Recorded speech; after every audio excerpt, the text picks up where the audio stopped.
Hello viewers, welcome to my channel. मैं हूं physio Abhijit और आज इस वीडियो में हम बात करेंगे गोल्फर्स एल्बो की, जिसे हम मीडियल एपिकॉन्डिलाइटिस भी कहते हैं।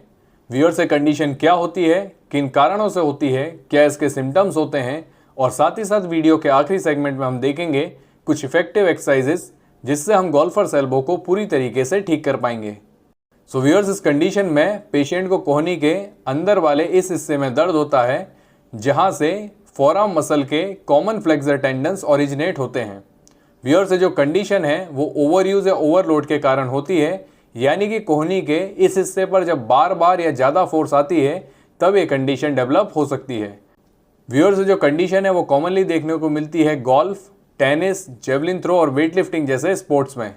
इसके अलावा प्लम्बर और कारपेंटर या फिर इस तरीके का काम करने वाले जो लोग हैं उनमें भी ये कंडीशन देखने को मिलती है, क्योंकि बार बार जब ये एक ही तरह की मूवमेंट करते हैं तो कोहनी के अंदर वाले भाग में जो प्रेशर है, जो लोड है वो आता है, जिसके कारण गोल्फर्स एल्बो हो सकता है।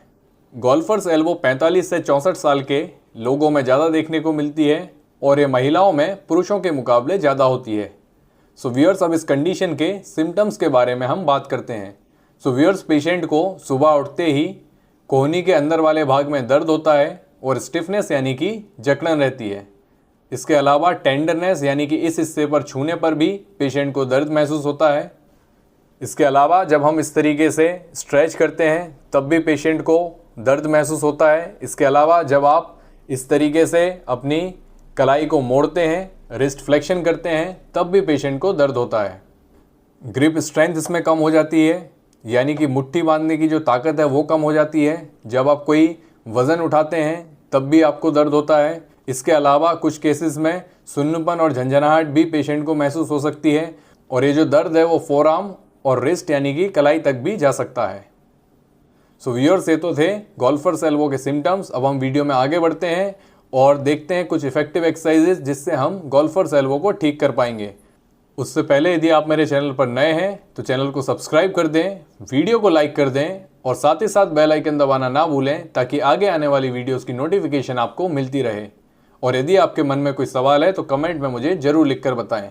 इसके अलावा यदि आप मुझसे ऑनलाइन कंसल्टेशन लेना चाहते हैं, ऑनलाइन रिहैब कराना चाहते हैं तो स्क्रीन पर दिए गए नंबर पर कॉल या व्हाट्सएप करके ज़रूर कॉन्टैक्ट करें। तो चलिए व्यूअर्स, वीडियो में आगे बढ़ते हैं और देखते हैं गोल्फर्स एल्बो के केस में आपको कौन से एक्सरसाइजेस करनी है।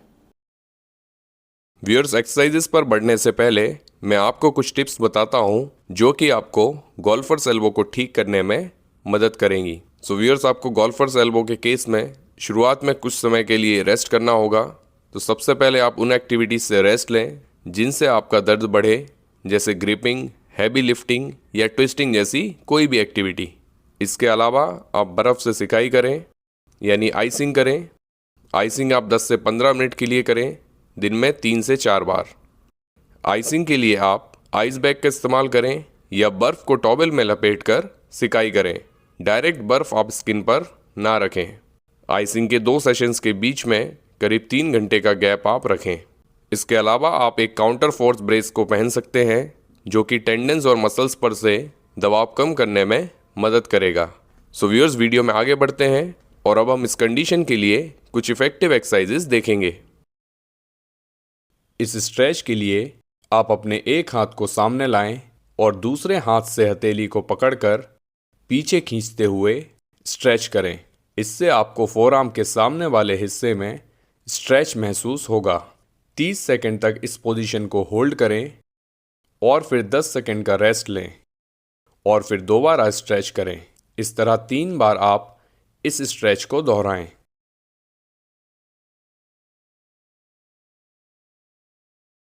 इस एक्सरसाइज में आप एक डंबल ले लें, अपने फोरआर्म को इस तरह थाई पर या फिर बेंच पर सपोर्ट करें और अपनी कलाई को ऊपर की ओर मोड़ें और फिर कंट्रोल के साथ नीचे लाएं।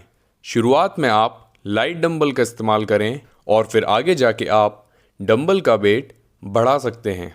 डंबल की जगह आप इस एक्सरसाइज को रेजिस्टेंस बैंड, बैग या फिर वाटर बॉटल का इस्तेमाल करके भी कर सकते हैं। इस एक्सरसाइज को करते वक्त आप 2 से 3 सेकंड में डंबल को ऊपर लेके जाएं और 2 से 3 सेकंड में नीचे लाएं।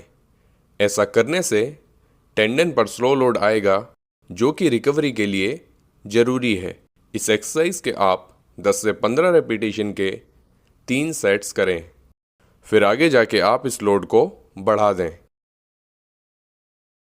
इस एक्सरसाइज में आपको डंबल को कंट्रोल के साथ 3 सेकंड में नीचे लेके जाना है और दूसरे हाथ की मदद से डंबल को ऊपर लाना है। इससे फोरआर्म के फ्लेक्सर मसल्स की इसेंट्रिक स्ट्रेंथनिंग होगी। आप इस एक्सरसाइज के 15 रेपिटेशंस के 3 सेट्स करें।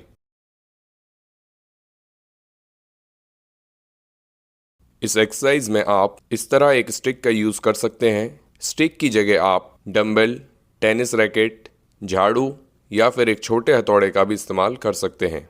स्टार्टिंग पोजीशन से स्टिक को आप कंट्रोल के साथ नीचे लेके जाएं, फिर स्टार्टिंग पोजीशन में वापस आ जाएं। इस तरह 3 सेकंड में स्टिक को नीचे लेके जाना है और फिर 3 सेकंड में स्टिक को ऊपर स्टार्टिंग पोजीशन में लाना है। इस एक्सरसाइज के भी आप 10 से 15 रेपिटेशन के 3 सेट्स करें।